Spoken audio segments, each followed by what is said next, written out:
કેમ છો મારા મિત્રો? સમાચાર સવારમાં આપનું સ્વાગત છે। વિડીયોમાં જોડાયેલા નવા દર્શકો ચેનલને સબસ્ક્રાઇબ કરી લો અને જૂના દર્શકો વિડીયોને લાઇક કરી દો। તો ચાલો જોઈએ આજના તાજા અને સૌથી મોટા સમાચાર। છેલ્લા 24 કલાકમાં રાજ્યમાં ક્યાં કેટલો વરસાદ? રાજ્યમાં ધીરે ધીરે ચોમાસાનું આગમન થઈ રહ્યું છે। આગાહી મુજબ રાજ્યમાં સૌથી વધુ બાલાસિનોરમાં 5.5 ઇંચ, ભિલોડા અને સતલાસણા 3 ઇંચ, ધનસુરામાં 2.5 ઇંચ, ગળતેશ્વર, કપડવંજ, ઘોઘંબા, જાંબુઘોડા અને કડવલમાં 2 ઇંચ, શાઠંબા અને બાયડમાં 1.5 ઇંચ, કઠલાલ, ગોધરા, કોઠંબા અને મોડાસામાં 1 ઇંચ વરસાદ ખાબક્યો હતો, જ્યારે અન્ય તાલુકામાં અડધાથી પોણો ઇંચ વરસાદ પડ્યો હતો। દેશના 40% ભાગોમાં ચોમાસું નબળું। ભારતમાં ચોમાસાની ગતિ ધીમી પડતા દેશના 40% ભાગોમાં વરસાદની ભારે અછત સર્જાઈ છે। સેટેલાઇટ તસવીરો અનુસાર ગુજરાત, રાજસ્થાન, મધ્યપ્રદેશ અને કર્ણાટક જેવા રાજ્યોમાં વાદળો ગાયબ જોવા મળ્યા છે। 4 જૂને કેરળ પહોંચ્યા બાદ ચોમાસું હાલ તેલંગાણામાં અટવાયું છે। બંગાળની ખાડીમાં લો પ્રેશર ન સર્જાવાના કારણે દેશના 723 જિલ્લાઓમાંથી 103 જિલ્લાઓમાં જ અત્યાર સુધી સામાન્ય વરસાદ નોંધાયો છે।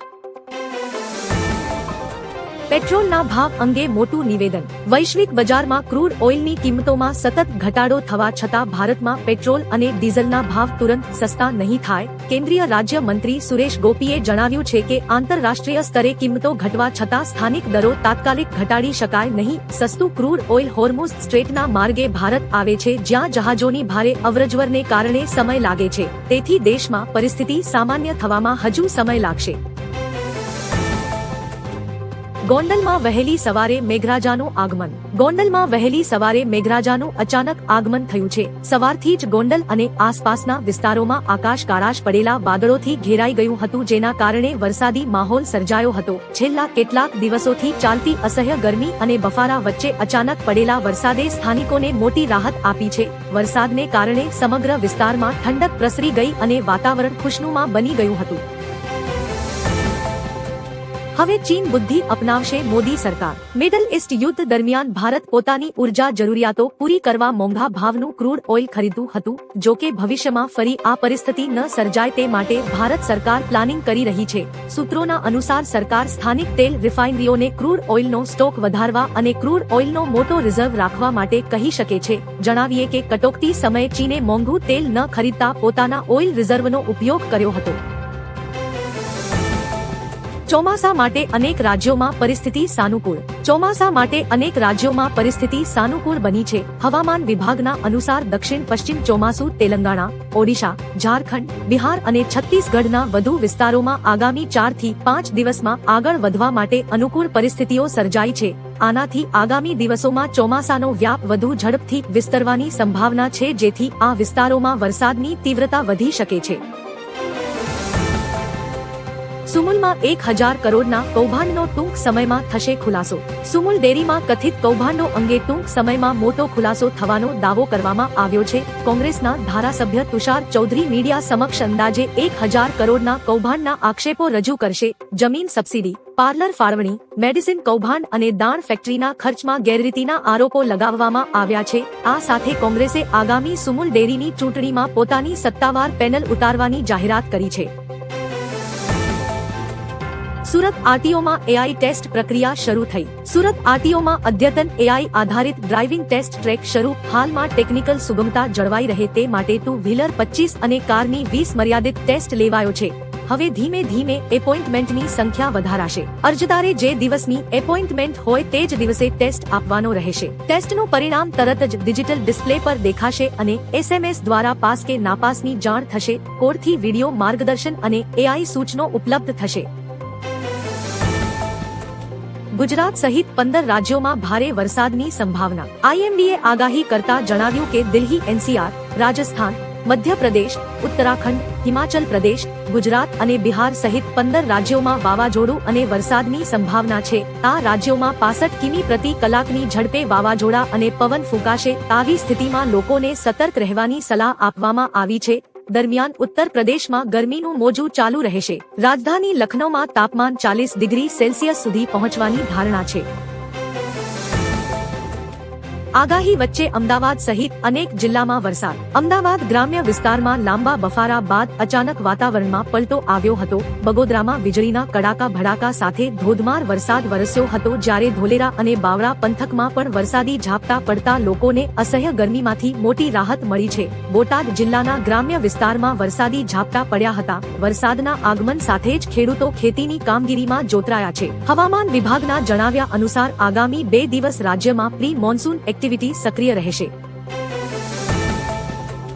અમેરિકા ભારત માટે લડશે. અમેરિકી રાષ્ટ્રપતિ ડોનાલ્ડ ટ્રમ્પે ભારતના સમર્થનમાં મોટું નિવેદન આપ્યું છે. તેમણે જણાવ્યું કે જો પીએમ મોદીના કાર્યકાળ દરમિયાન ભારત પર કોઈ હુમલો થશે તો અમેરિકા તેની મદદ માટે હંમેશા સાથે ઊભું રહેશે.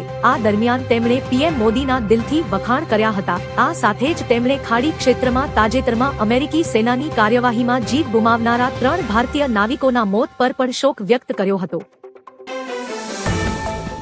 બગસરા પંથકમાં વરસાદ. અમરેલી જિલ્લાના બગસરા પંથકમાં હળવા વરસાદી ઝાપટા સાથે ચોમાસાની શરૂઆત થઈ હતી. વહેલી સવારે પીઠડિયા ગામ સહિત બાલપુર, હડાળા અને વાઘણિયા ગ્રામ્ય વિસ્તારોમાં ઝરમર વરસાદ વરસ્યો હતો. વરસાદને કારણે વાતાવરણમાં ઠંડક પ્રસરી ગઈ અને ગરમીથી લોકોને રાહત મળી. લાંબા સમયથી વરસાદની રાહ જોઈ રહેલા ખેડૂતોમાં પણ ખુશીનો માહોલ જોવા મળ્યો હતો. ખેડૂતોને આશા છે કે આગામી દિવસોમાં સારો વરસાદ થતા ખેતીકામને ગતિ મળશે.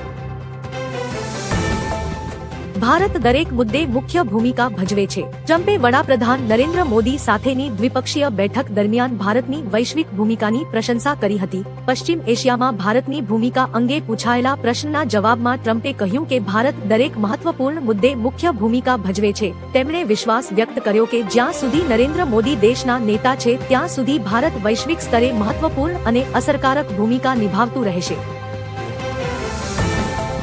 પંચમહાલમાં વરસાદ બાદ ઝબાણ નદી અને ચેકડેમો ઓવરફ્લો. પંચમહાલ જિલ્લાના જાંબુઘોડા અને ઘોઘંબા તાલુકામાં ગત રાત્રે ધોધમાર વરસાદ વરસતા ચોમાસાએ જોરદાર એન્ટ્રી કરી હતી. અંદાજે 2 ઇંચ વરસાદથી ઝબાણ નદીમાં નવા નીર આવ્યા અને ચેકડેમો ઓવરફ્લો થયા હતા. કેટલાક ખેડૂતોને ખેતરોમાં જવા માટે જોખમ વચ્ચે ચેકડેમ પાર કરવા પડ્યા હતા. વરસાદથી સમગ્ર વિસ્તારમાં ઠંડક પ્રસરી અને વાવણી લાયક માહોલ સર્જાતા ખેડૂતોમાં ખુશીની લાગણી જોવા મળી રહી છે.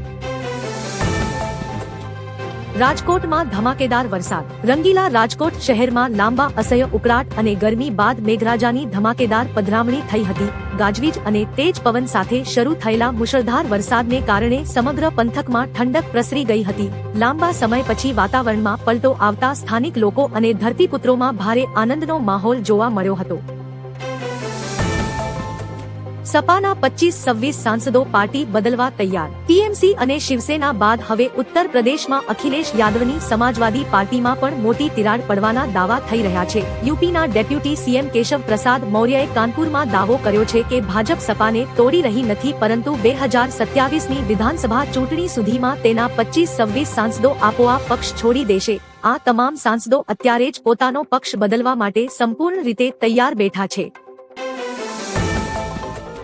ટીએમસી કરતા પણ સપાની હાલત ખરાબ થશે. ઉત્તર પ્રદેશના ડેપ્યુટી સીએમ કેશવ પ્રસાદ મૌર્યને મોટો દાવો કર્યો છે. તેમણે કહ્યું કે 2027માં સમાજવાદી પાર્ટીના સુપડા સાફ કરીને જવાબ આપીશું. વધુમાં કહ્યું કે 2026માં બંગાળમાં ટીએમસીની જે હાલત થઈ છે તેવી હાલત 2027માં સમાજવાદી પાર્ટીની થવાની છે. કેશવ પ્રસાદ મૌર્યને મીડિયા સાથે વાત કરતા કહ્યું કે સપાના 26-27 સાંસદ પક્ષ છોડવા માટે તૈયાર છે. આ નિવેદન બાદ રાજકીય વર્તુળોમાં ગરમાવો જોવા મળી રહ્યો છે. મોદી અને ટ્રમ્પ વચ્ચે મુલાકાતમાં સુરક્ષા પર ભાર. વડાપ્રધાન મોદી અને અમેરિકી રાષ્ટ્રપતિ ડોનાલ્ડ ટ્રમ્પ વચ્ચે મહત્વની બેઠક યોજાઈ હતી. ટ્રમ્પે પીએમ મોદીના વખાણ કરતા કહ્યું કે જ્યાં સુધી તેઓ રાષ્ટ્રપતિ છે ત્યાં સુધી વ્હાઇટ હાઉસમાં ભારતનો સાચો મિત્ર રહેશે. પીએમ મોદીએ વેસ્ટ એશિયામાં શાંતિ માટે ટ્રમ્પની લીડરશીપની પ્રશંસા કરી હતી. સાથે જ સમુદ્રમાં ભારતીય નાવિકોની સુરક્ષા સુનિશ્ચિત કરવા અને હોર્મુઝ સ્ટ્રેટ ખુલ્લો રાખવાની જરૂરિયાત પર ભાર મૂક્યો હતો. બંગાળની રાજનીતિને લઈને મોટા સમાચાર. કલકત્તા હાઈકોર્ટે બંગાળમાં વિપક્ષના નેતા પદને લઈને મમતા સરકારને રાહત આપવાનો ઇનકાર કર્યો છે.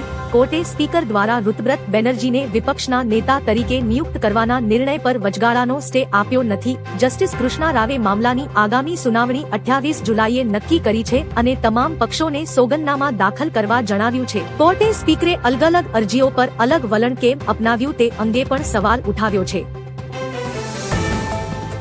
યુદ્ધને લઈને આવ્યા સારા સમાચાર। અમેરિકા ઈરાન વચ્ચે ફાઇનલ કરાર પહેલા અમેરિકાને ઈરાન સાથેનો એક ડ્રાફ્ટ કરાર જારી કર્યો છે, જેમાં અમેરિકી રાષ્ટ્રપતિ ટ્રમ્પે અને ઈરાન રાષ્ટ્રપતિ મસૂદે હસ્તાક્ષર કર્યા છે। એમઓયુના પ્રથમ મુદ્દા અનુસાર બંને દેશોએ સૈન્ય કાર્યવાહીને તાત્કાલિક અને તેને કાયમી ધોરણે ખતમ કરવાની ઘોષણા કરી છે। વધુમાં અમેરિકા દ્વારા ઈરાન પર લગાવેલા તમામ પ્રતિબંધ હટાવશે। જણાવીએ કે અમેરિકા ઈરાન વચ્ચે ફાઇનલ કરાર 19 જૂને થવાનો છે।